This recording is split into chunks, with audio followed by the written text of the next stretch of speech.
बिस्मिल्लाहिर्रहमानिर्रहीम। कैसे हैं भैया आप लोग? रटना नहीं है, समझना है। SIM text book board second year physics new book 2024 chapter number 19 electromagnetic induction, इसका पार्ट 11 और इसके अंदर वर्कड एग्जाम्पल्स और MCQs हम करने जा रहे हैं। CRQs, ERQs और न्यूमेरिकल्स अगले पार्ट में, पार्ट 12 में हम करेंगे। ठीक है, कॉपी पेंसिल ले लीजिए। लेक्चर्स तो हो गए, आपको मेरे साथ साथ सॉल्व करना है। ठीक है भाई, पिछली वीडियो अगर देखनी है आपने तो फिर यहाँ पे आपको जो है वो ऊपर लिंक नज़र आ जाएगा पिछले पार्ट का। अगला पार्ट आपको देखना है तो वीडियो के लास्ट में इसी स्क्रीन के ऊपर आपको अगला पार्ट मिल जाएगा। अगला पार्ट आपको इसी स्क्रीन के ऊपर मिल जाएगा। हर वीडियो के अंदर मैंने यही सेटअप किया हुआ है। चैप्टर नंबर 15 हो चुका, 16, 17, 18 और ये 19 भी अब तमाम होने जा रहा है। अल्लाह की रहमत से 20 जो है वो शुरू करेंगे। बेहतर तो ये है कि आप प्लेलिस्ट में चले जाएं। बच्चों को पता नहीं होता कहाँ है प्लेलिस्ट न्यू आने वालों को, तो इसी स्क्रीन के नीचे आप देखें, आपको लोगो नज़र आएगा। रटना नहीं समझना है, उस पर क्लिक करें, आप पेज खुल जाएगा। वहाँ देखें प्लेलिस्ट का ऑप्शन होगा, प्लेलिस्ट पर क्लिक करें, प्लेलिस्ट आपके सामने आ जाएंगी। 12 फिज़िक्स की प्लेलिस्ट वहाँ पर मौजूद है, उसमें चले जाएँ। सारी वीडियोज़ पिछले चैप्टर्स की, complete lectures, solutions, MCQs, ERQs, CRQs सब कुछ उनमें मौजूद है। इसके अलावा सेकेंड ईयर केमिस्ट्री तो मैं ऑलरेडी बना के पूरी अपलोड कर ही चुका हूँ। 12 केमिस्ट्री 13 चैप्टर्स पूरे के पूरे 12 केमिस्ट्री की प्लेलिस्ट के अंदर मौजूद है। ठीक है, इसके अलावा क्योंकि पाकिस्तान स्टडी आपका सर का दर्द बना हुआ होगा, मुझे बहुत अच्छे तरीके से पता है। Second year physics second year के स्टूडेंट सुन लें तो उसकी वो अगर आपने ग्रिप करनी है, अभी तक न्यू इसका PDF नहीं आया, न्यू PDF आएगा तो इसके ऊपर काम शुरू किया जाएगा। लेकिन मौजूदा पाकिस्तान स्टडी को आपने समझना है तो फिर मैट्रिक की पाकिस्तान स्टडी के ऊपर मैं वीडियोस बना चुका हूँ और वो सीरीज़ चल भी रही है। Chapter number 1 ideological basis of Pakistan, chapter number 2 making of Pakistan. 3 subjects पे ग्रिप आप कर लें जो कि मैंने करवाई है। उसके अंदर हिस्ट्री, ज्योग्राफी एंड पॉलिटिक्स, ये 3 सब्जेक्ट्स पे आपकी ग्रिप होगी तो पाकिस्तान स्टडी समझ में आएगा। और ये सारी बेसिक्स मैंने मैट्रिक पाकिस्तान स्टडी की वीडियोस में करवा दी है, उसकी भी प्लेलिस्ट मौजूद है। ठीक है भाई, आगे चलते हैं। वर्कड एग्जाम्पल्स 19.1, ये जो आपको 28 लिखा हुआ नज़र आ रहा है, ये matric Pakistan study chapter number 2 making of Pakistan के ही पार्ट हैं। ये जो 3 लिखा हुआ नज़र आ रहा है matric chemistry chapter number 1 chemical equilibrium के पार्ट चल रहे हैं। और ये पार्ट 11 जो भी मैंने लिखा है ये second year physics chapter number 19 electromagnetic induction, ये उसके पार्ट हैं। ठीक है भाई, तो वर्कड एग्जाम्पल्स देखें, इसमें सॉल्व हुई हुई हैं। मैं बार बार ये नसीहत करता हूँ आपको, वर्कड एग्जाम्पल 19.1 मैं बार बार आपको ये नसीहत करता हूँ कि ये PDF के अंदर वर्कड एग्जाम्पल्स मौजूद हैं तो आखिर मैं क्यों करवा रहा हूँ। सोचने की बात है ना। आप यकीन रखिए इस बात का कि आपकी अगर प्रॉब्लम्स पे, न्यूमेरिकल्स पे अच्छी ग्रिप करना चाहते हैं ना, सबसे पहले एग्जाम्पल्स पे अच्छी ग्रिप करें। समझ आ गई बात आपको? एग्जाम्पल्स पे जिस बच्चे की बड़ी ज़बरदस्त ग्रिप होगी ना, वो चैप्टर के लास्ट में न्यूमेरिकल्स को फेस कर सकता है, उनको देख सकता है। ठीक है, और इसके साथ साथ MCQs भी देखेंगे। बहरहाल पहली जो है वो वर्कड एग्जाम्पल 19.1 इसको देख लेते हैं। ये आपसे कह रहा है एक कॉइल है जिसके अंदर 100 टर्न्स हैं और उसका एरिया जो है वो 0.2 स्क्वायर मीटर है। और ये कॉइल जो है वो रखी हुई है एक चेंजिंग मैग्नेटिक फील्ड में। मैग्नेटिक फील्ड जो चेंज हो रही है, क्योंकि मैग्नेटिक फील्ड का यूनिट जो है वो टेस्ला है, तो 0.2 टेस्ला से 0.5 टेस्ला में चेंज हो रही है। और इसमें कुछ टाइम भी लग रहा है, तो 0.1 सेकेंड इसके अंदर लग रहा है।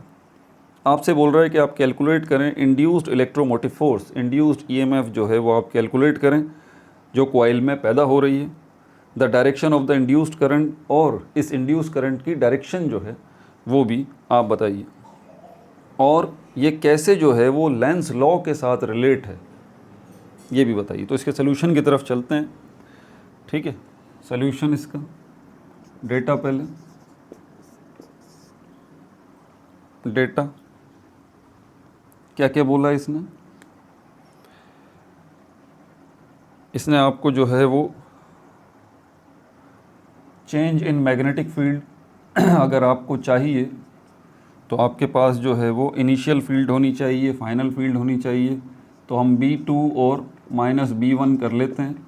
यहाँ पर हमारे पास जो है वो कितनी सी 0.5 और 0.5 माइनस 0.2। ठीक है भाई। दूसरी जो चीज़ है उसने टाइम आपको दिया है 0.1 सेकेंड। तीसरी जो चीज़ है वो उसने आपको जो है वो नंबर ऑफ़ टर्न्स, जिसको हम कैपिटल N से रिप्रेजेंट करते हैं, उसने बोला है 100 टर्न्स है।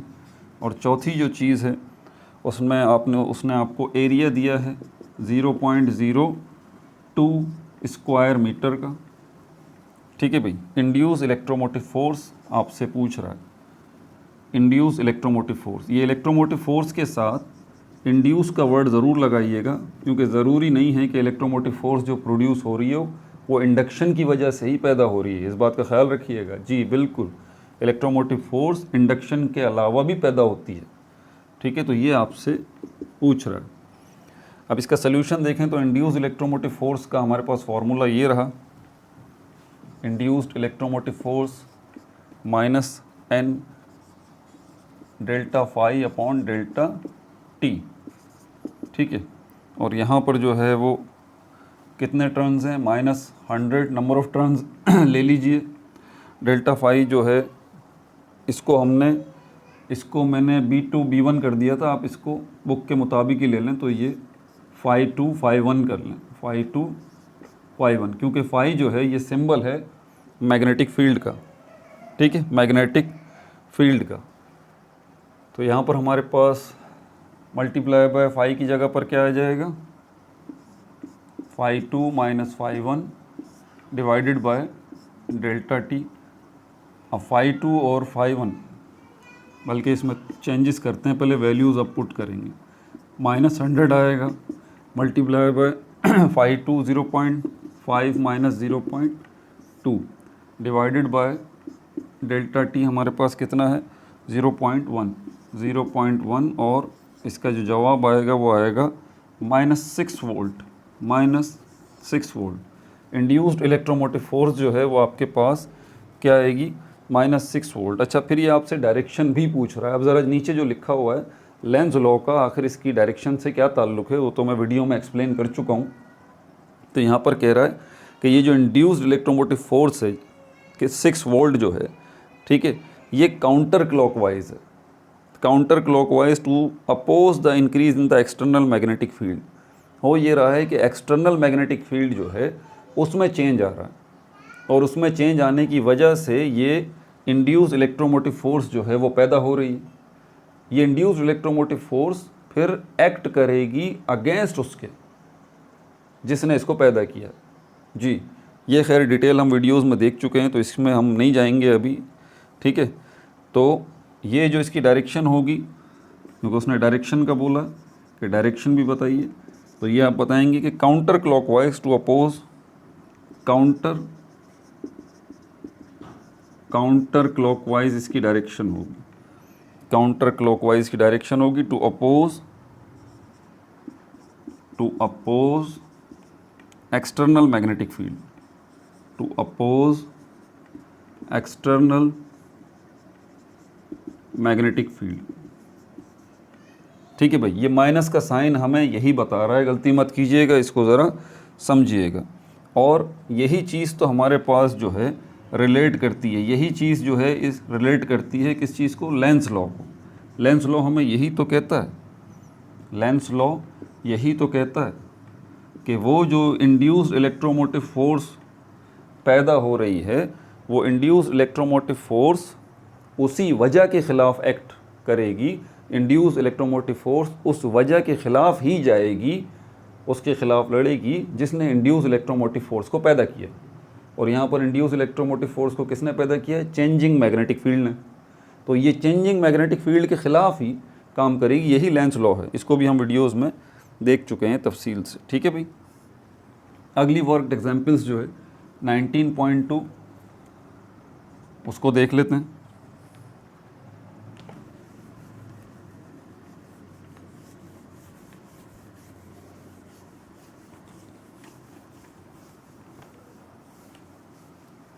अगली वर्कड एग्जाम्पल्स 19.2, इसमें आपसे कह रहा है ये कॉइल है जिसके टर्न्स हैं 200 और एरिया है 0.03 स्क्वायर मीटर, और ये जो है वो एक यूनिफॉर्म मैग्नेटिक फील्ड में रखी हुई है। देखें, पहले उसने कहा चेंजिंग मैग्नेटिक फील्ड, अब उसने कहा यूनिफॉर्म मैग्नेटिक फील्ड। ध्यान से पढ़ा करें एक एक वर्ड को। और क्या है uniform magnetic field? 0.4 Tesla. The coil is, ये कॉइल जो है क्विकली जो है आप इस मैग्नेटिक फील्ड से निकाल लेते हैं बाहर, इस कॉइल को इस मैग्नेटिक फील्ड से क्विकली खींच लेते हैं, बाहर निकाल लेते हैं, और ये करने में आपको 0.2 सेकंड्स जो है वो लगते हैं। इंड्यूस्ड इलेक्ट्रोमोटिव फोर्स तो पैदा होगी, चाहे आप जो है वो कॉइल को मैग्नेटिक फील्ड की तरफ हरकत करवाएं या मैग्नेटिक फील्ड से दूर लेके जाएं।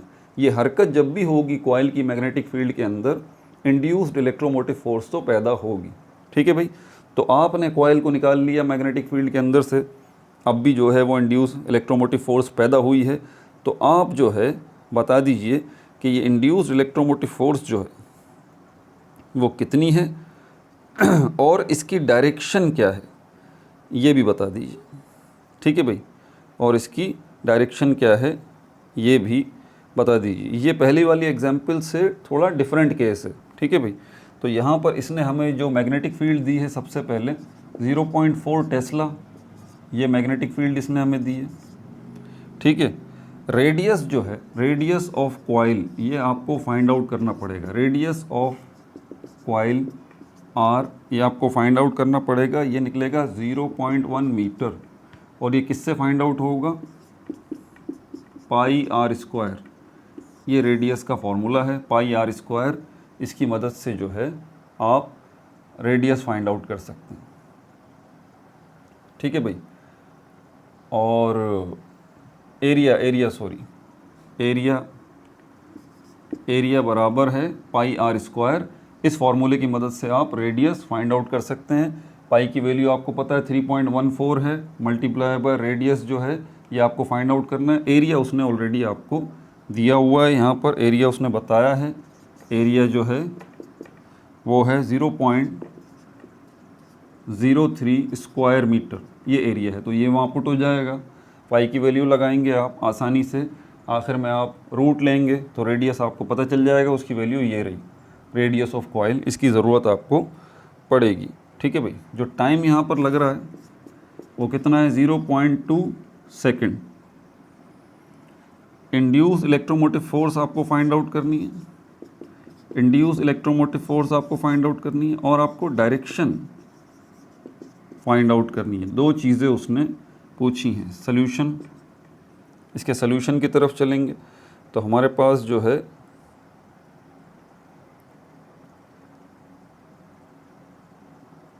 सॉल्यूशन यहाँ लिखते हैं।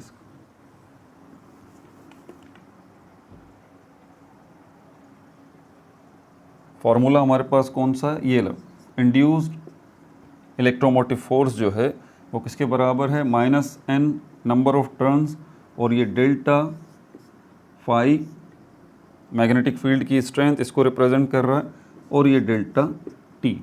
अब सवाल ये पैदा होता है आपके पास, इस फॉर्मूले को यूज़ आप करेंगे तो डेल्टा क्यू, जैसे कि पिछले केस में देखा वो तो है ही नहीं, यहाँ तो फील्ड जो है वो यूनिफॉर्म है, मैग्नेटिक फील्ड यूनिफॉर्म है, चेंजिंग नहीं है।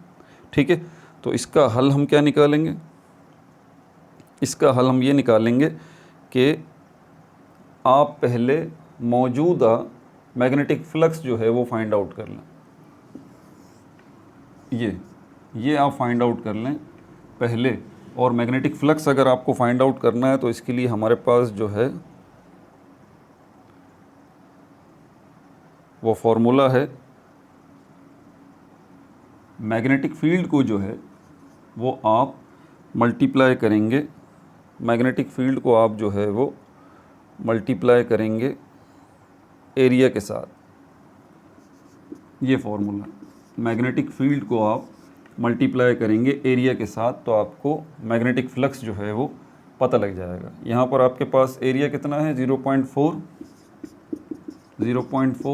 और मैग्नेटिक फ्लक्स आपके पास कितना है? 0.4, और एरिया कितना है? 0.03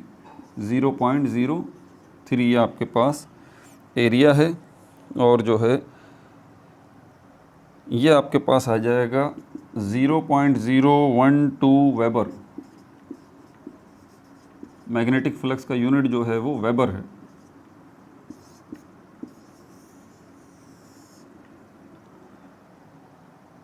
अब यहाँ पर हमारे पास ये जो है वो मैग्नेटिक फ्लक्स या φ1 है। φ2 क्या होगा आपके ख्याल में? ज़ीरो होगा। φ2 क्या होगा? ज़ीरो होगा। क्यों?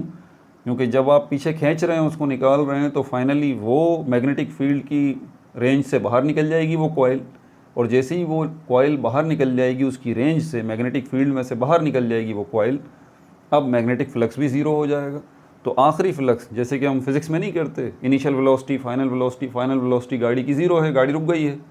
तो बिल्कुल इसी तरह यहाँ पर ये कॉइल जब आपने बाहर निकाल ली, तो यहाँ पर फ्लक्स जो है एंडिंग का वो ज़ीरो होगा। ठीक है भाई। अब आपके पास इनिशियल भी आ गया और फाइनल भी आपके पास आ गया है ये। अब इस फॉर्मूले को यूज़ कर सकते हैं। इस फॉर्मूले में हमारे पास माइनस नंबर ऑफ़ टर्न्स कितने हैं? नंबर ऑफ़ टर्न्स मैंने लिखे नहीं, कैपिटल N, 7वां पॉइंट यहाँ देके नंबर ऑफ़ टर्न्स जो हैं वो हमारे पास, नंबर ऑफ़ टर्न्स जो हैं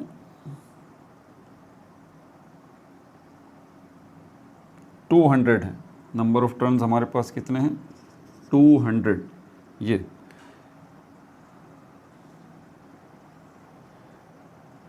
ठीक है भाई। तो पहले आप इस पोर्शन को फाइंड आउट कर लीजिए, इस पोर्शन को अलग से, या तो आप चाहें तो एक साथ ही वैल्यूज़ पुट कर दें, इससे कोई फ़र्क नहीं पड़ता। तो यहाँ पर minus number of turns n जो है वो आपके पास कितना है? 200 मल्टीप्लाई बाय φ2 माइनस φ1 और delta t minus 200 multiply by φ2 हमारे पास कितना है? 0 माइनस φ1 जो है हमारे पास कितना है? 0.012 डिवाइडेड बाय टाइम हमारे पास कितना है? 0.2। तो ये आपके पास मैग्नेटिक फ्लक्स जो आएगा वो आपके पास इंड्यूस्ड इलेक्ट्रोमोटिव फोर्स जो आएगी 1.2 माइनस 1.2 वोल्ट, माइनस 1.2 वोल्ट ये आ जाएगा। माइनस का साइन आपको यही बता रहा है कि इसकी डायरेक्शन क्या है। इंड्यूस्ड इलेक्ट्रोमोटिव फोर्स तो आपने फाइंड आउट कर ली, डायरेक्शन क्या है इसकी? इसकी डायरेक्शन जो है वो भी काउंटर क्लॉकवाइज है। ठीक है भाई। 19.3 वर्कड एग्जाम्पल को देख लीजिए।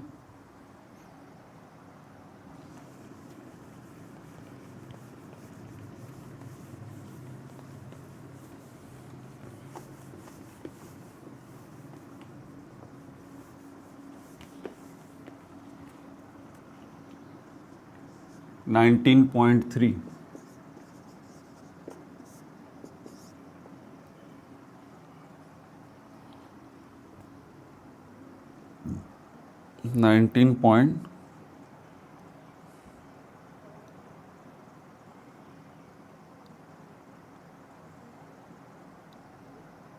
आई साइट थोड़ी सी मसला करती है अभी मुझे, जो है ना वो मेरी आइज़ फोकस करने में थोड़ा डिस्टर्ब करती हैं। अब मुझे ग्लासेस अपने चेक कराने पड़ेंगे, आइज़ चेक करानी पड़ेंगी। ठीक है भाई। और बुक तो है नहीं, आपको पता है, अभी तो ये PDF ही है जो कुछ भी है। तो अब यहाँ पर हमारे पास 19.3 वर्कड एग्जाम्पल, इसके अंदर आपसे बोल रहा है एक स्टेप अप ट्रांसफार्मर है जिसके अंदर 200 टर्न्स हैं प्राइमरी कॉइल में और 800 टर्न्स हैं सेकेंडरी कॉइल में। ठीक है। अगर वोल्टेज जो है प्राइमरी कॉइल के अंदर वो 120 वोल्ट है, वोल्टेज जो है वो आप कैलकुलेट कीजिए सेकेंडरी कॉइल के अंदर। ट्रांसफार्मर के ऊपर पूरे लेक्चर्स मौजूद है, सब चीज़ मैं एक्सप्लेन कर चुका हूँ यहाँ पर। ठीक है ना। तो यहाँ पर number of turns in primary coil, ये P जो है वो प्राइमरी कॉइल को रिप्रेजेंट कर रहा है, ये कितने हैं? 200 है।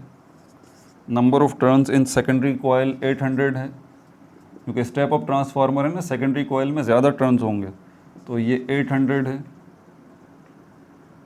800।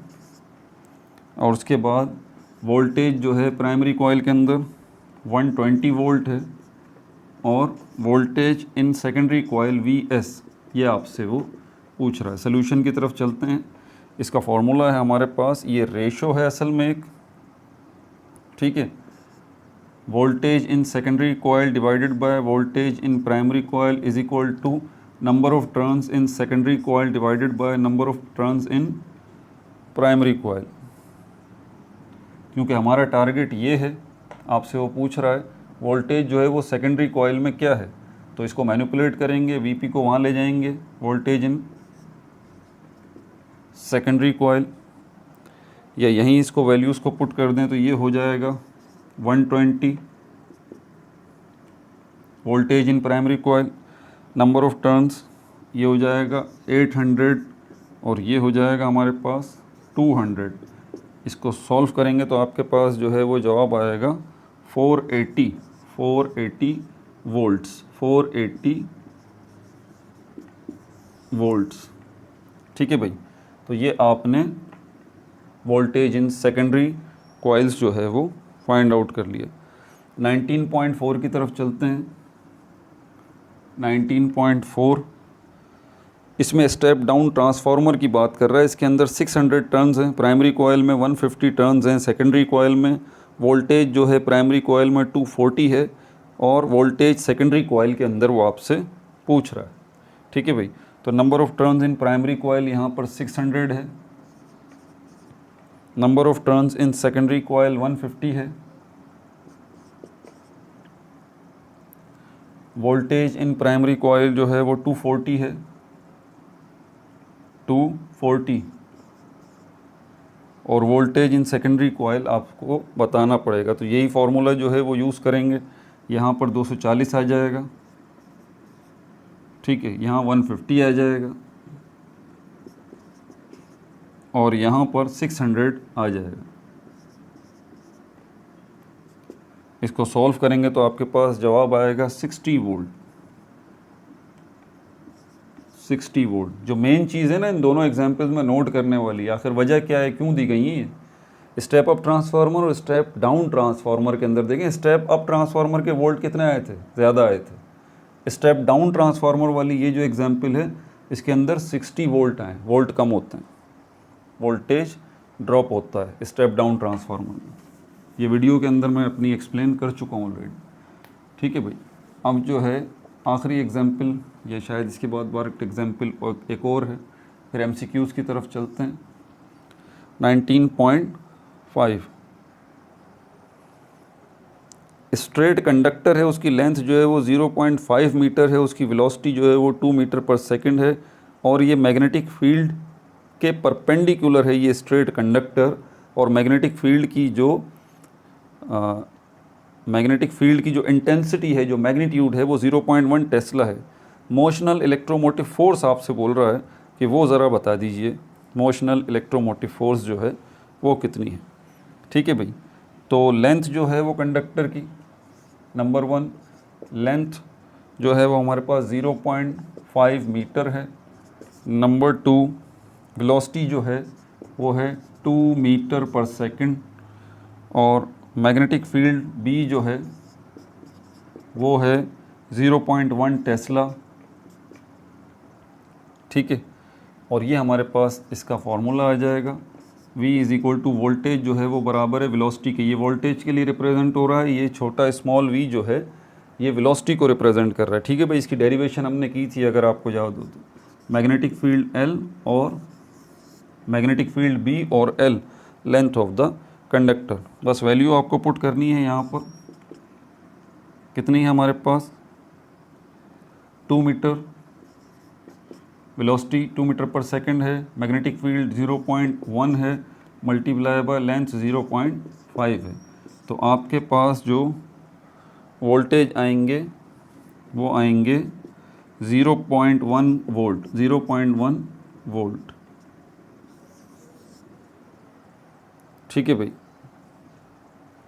अच्छा उसके बाद हमारे पास कोई और एग्जाम्पल है, वर्क एग्जाम्पल देखें, नहीं है तो फिर हम चलते हैं इसकी MCQs की तरफ। है एक और भी है भाई, ये भी देख लीजिए। 19.6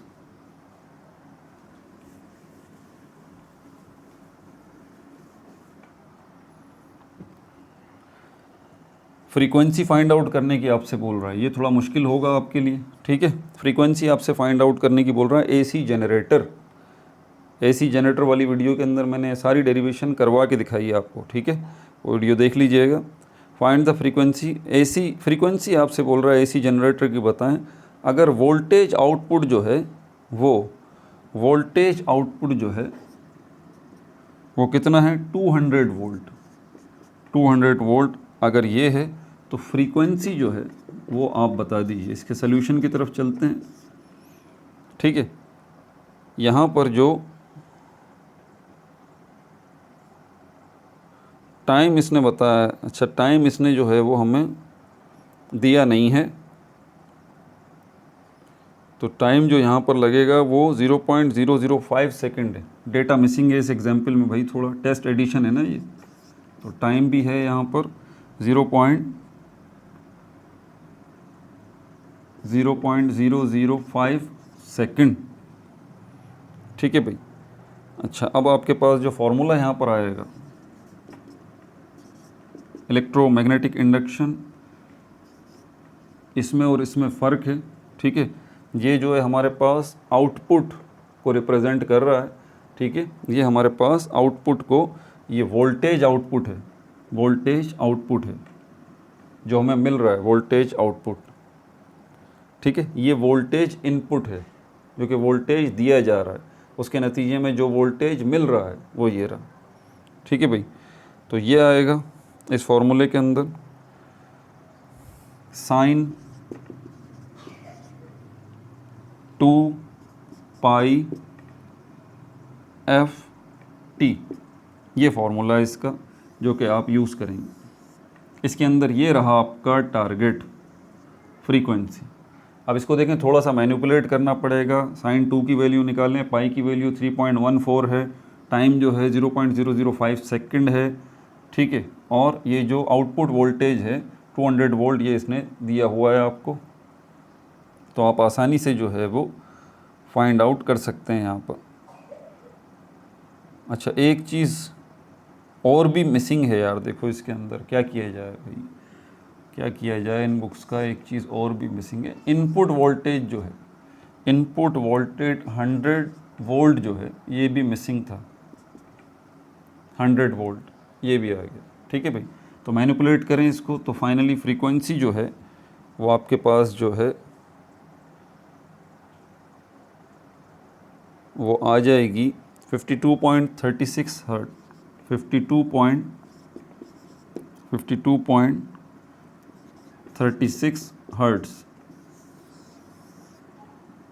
ठीक है भाई। ये फ्रीक्वेंसी आपकी आ जाएगी। अगर आपको ये परेशानी लग रही है कि ये फ्रीक्वेंसी कैसे ही आ गई, क्या हुआ इस इक्वेशन के अंदर, इसका मतलब आपकी मैथमेटिक्स की बेसिक्स वीक हैं। प्लेलिस्ट में चेक करें, बेसिक्स ऑफ मैथमेटिक्स की भी प्लेलिस्ट पड़ी हुई है, 15-16 वीडियोज़ हैं, ठीक है। एक दफ़ा मेहनत करके, वो मैंने डिज़ाइन ही इसलिए की हैं क्योंकि जिन बच्चों की मैथमेटिक्स वीक है और न्यूमेरिकल्स प्रॉब्लम सॉल्व करने में उनको परेशानी होती है, तो वो ये 15-16 वीडियोज़ हैं बेसिक्स की, इनको देखें, ठीक है। समझें मैथमेटिक्स की बेसिक्स क्या हैं, ख़ास तौर पर न्यूमेरिकल्स से रिलेटेड, तो फिर उनको उनका ये मसला हल हो जाएगा न्यूमेरिकल्स में कि न्यूमेरिकल सॉल्व करते हुए जो हम करते हैं तो ये कैसे हो जाता है, इक्वेशन को कैसे हम मैनिपुलेट करते हैं, कैसे हम रीअरेंज करते हैं। बेसिक्स ऑफ मैथमेटिक्स के नाम से प्लेलिस्ट होगी, देखिए बड़ी अच्छी है। मैं तो अच्छी कहूँगा, मैंने बनाई है, क्योंकि ये तो आप बताएंगे कि भाई अच्छी है या नहीं है। इंग्लिश का इडियम है ना, self praise is no recommendation.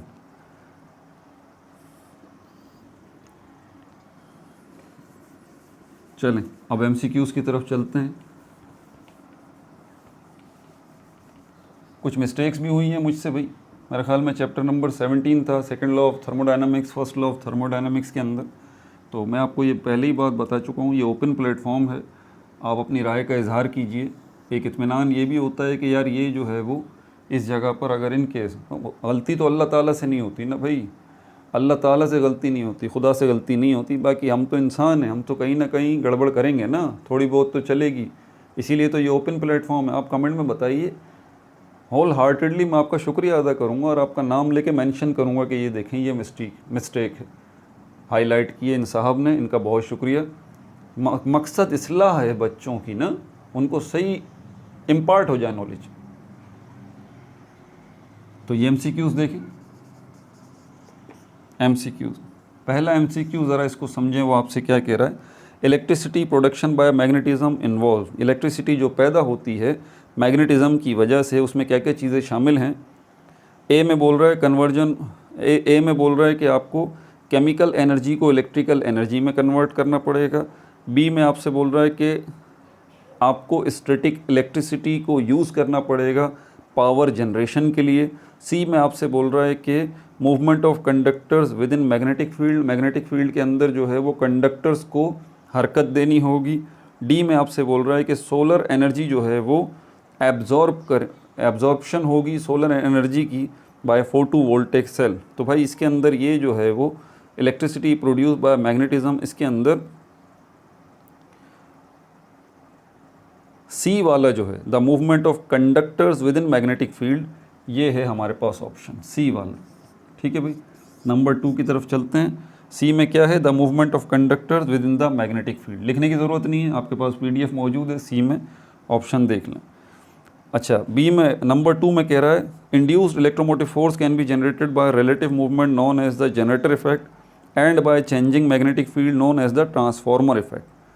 आपसे बोल रहा है कि इंड्यूस्ड इलेक्ट्रोमोटिव फोर्स जो है वो आप पैदा कर सकते हैं। कैसे? 2 तरह से। एक तरीका तो ये है कि आप जो है वो रिलेटिव मूवमेंट दें,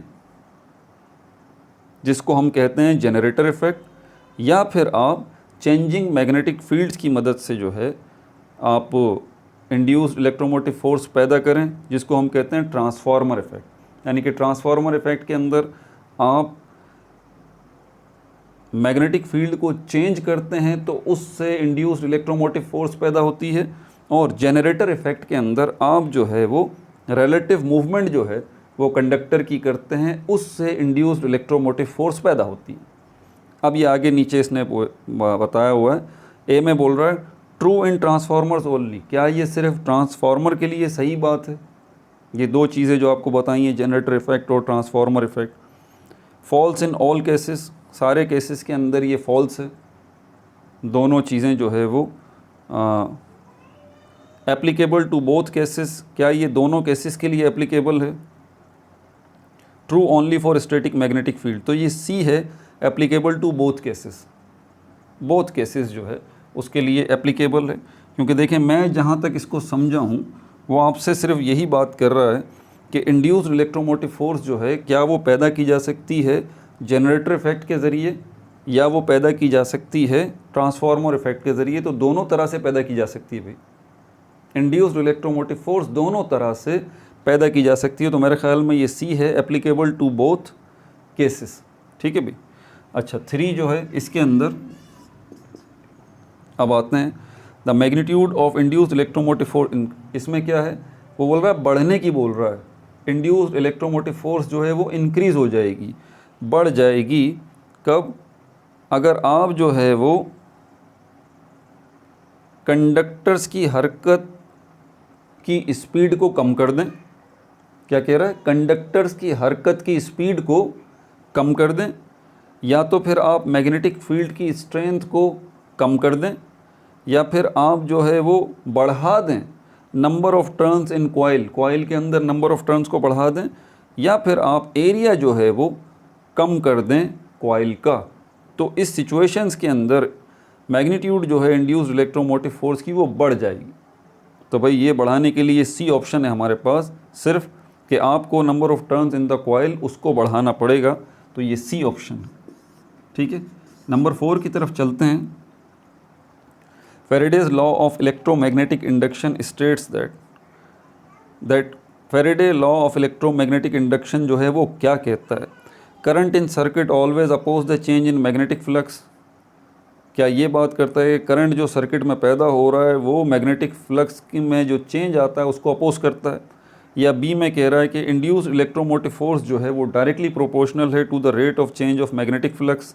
सी में कह रहा है कि ये जो आप इलेक्ट्रिक फील्ड में चेंज लेके आते हैं उसकी वजह से।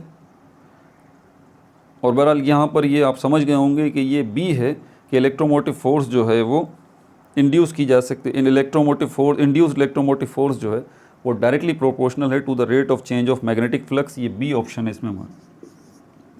नंबर 5 जो है इसके अंदर आपसे लेंस लॉ का बता रहा है। Lenz law predicts the direction of induced current. Induced current की डायरेक्शन जो है लेंस लॉ आपको बताता है। किस तरह बताता है? इसके अंदर जो है वो by stating that the induced current will oppose the change causing it. ये बी है, इस बी के ऊपर भी आप टिक लगा लीजिए। अब ये बताते हुए ना मुझे थोड़ा थोड़ा सा वो एक्सप्लेन भी करना पड़ रहा है। इससे देखें फिर परेशानी होती है, क्योंकि ये सारी चीज़ें मैं ऑलरेडी वीडियोस में एक्सप्लेन कर चुका हूँ। ठीक, एडी करंट्स की बात कर रहा है कि एडी करंट्स जो है इसमें आपके पास जो वो होगा, वो मेरे ख्याल में किसी ने ऑब्जेक्शन भी किया था इसके ऊपर कि भाई आप इनको एक्सप्लेन नहीं करें, आपका काम सिर्फ ये नहीं है कि आप सिर्फ जवाब बता दें, आप इनको एक्सप्लेन करें। तो मेरे भाई या मेरी बहन बेटी जो भी थे आप, मुझे नहीं पता, ये एक्सप्लेनेशन भाई मैं पिछली वीडियोस में कर चुका हूँ यार। अगर मैं यहाँ भी एक्सप्लेन करने बैठ गया तो बच्चे पक जाएंगे। आपको कॉन्सेप्ट चाहिए तो आप वीडियोस देखिए। मैं तो सिर्फ आपको एमसीक्यू समझा सकता हूँ कि इसमें आपसे ये बोल रहा है, ये एक्सप्लेन थोड़ी ना कर सकता सारे के सारे कि हर चीज़ आपको यहाँ समझाऊँ। तो फ़ायदा क्या फिर वीडियोस बनाने का? और मुमकिन भी नहीं है ना। आप कॉन्सेप्ट वहाँ से गेन करें और यहाँ अपने कॉन्सेप्ट को चेक करें कि आपने जो सीखा है वो वाकई सही सीखा है। यहाँ से पता लगता है कि आपका सीखा हुआ कितना सही है। तो ये मुमकिन नहीं है मेरे लिए यहाँ पर जो ना इसको एक्सप्लेन करना। अच्छा, यहाँ पर हमारे पास एडी करंट का हीटिंग इफेक्ट जो है वो पैदा होता है। ठीक है, तो magnetic field that oppose the inducing field and cause heating in conductors. इसमें ये सी है, सी ऑप्शन है छठे का। ठीक है भाई, सातवां जो है इसके अंदर लेमिनेटेड आयरन कोर्स का बता रहा है, जो कि आप इलेक्ट्रिक मोटर्स और ट्रांसफार्मर्स में इस्तेमाल करते हैं। इसका मकसद क्या होता है? मिनिमाइज एडी करंट्स, इसका ये मकसद है। एडी करंट वाला टॉपिक हमने देखा था ना, उसके अंदर मैंने इस चीज़ को एक्सप्लेन किया था। तो ये सी है, इसके अंदर minimise eddy currents losses the reduce heating.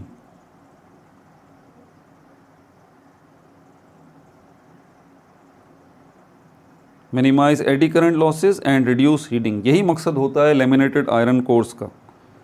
आठवां जो है इसके अंदर बोल रहा है सेल्फ इंडक्शन जो है वो एक फिनोमेना है। इसमें क्या हो रहा है? Changing electric field induces a magnetic field, changing magnetic field with in a coil induces an electromotive force in the same coil. ये बी है, बी पे जो है वो आप टिक लगा लीजिए। नंबर 9 जो है इसके अंदर आपसे बोल रहा है इंडक्टर जो है स्टोर्स करता है इलेक्ट्रिक पोटेंशियल एनर्जी को। ठीक है, कहाँ करता है? The electric field around it, उसके इर्द गिर्द जो इलेक्ट्रिक फील्ड है उसमें, या the magnetic field with in its coil. तो ये बी है, magnetic field with in its coil, इसमें ये इसको एक्सप्लेन करता है। ट्रांसफार्मर्स जो है किस प्रिंसिपल पर वर्क करते हैं?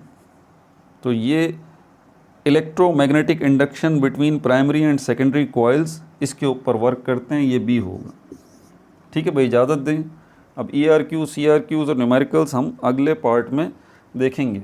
हकीकत बताऊं आपको, इनफैक्ट बहुत सारे बच्चे जो है ना वो इरिटेट भी होते होंगे कि सर आप यहाँ क्यों एक्सप्लेन कर रहे हैं, बस हो गया, आप समझाइए। अभी हमें तो अपने आप को चेक करना है कि हाँ हमने जो कुछ समझा है आपसे यहाँ उसको चेक करना है। आप हमें समझा क्यों रहे हैं? आप सिर्फ आंसर ही बताइए बस। बाकी हम खुद भी इसको कर रहे हैं और अपनी मेंटेलिटी चेक कर रहे हैं कि हम कितने पानी में। श्योर होने के लिए यहाँ पर आ जाएंगे देखने के लिए आपने जो सोल्यूशन इसका निकाला है, क्या वाकई हम जो MCQ सॉल्व कर रहे हैं और आप जो कर रहे हैं वो एक बराबर हैं या नहीं है। ठीक है भाई, बहरहाल अपना बहुत ज़्यादा ख्याल रखिएगा। No like no subscribe, only share.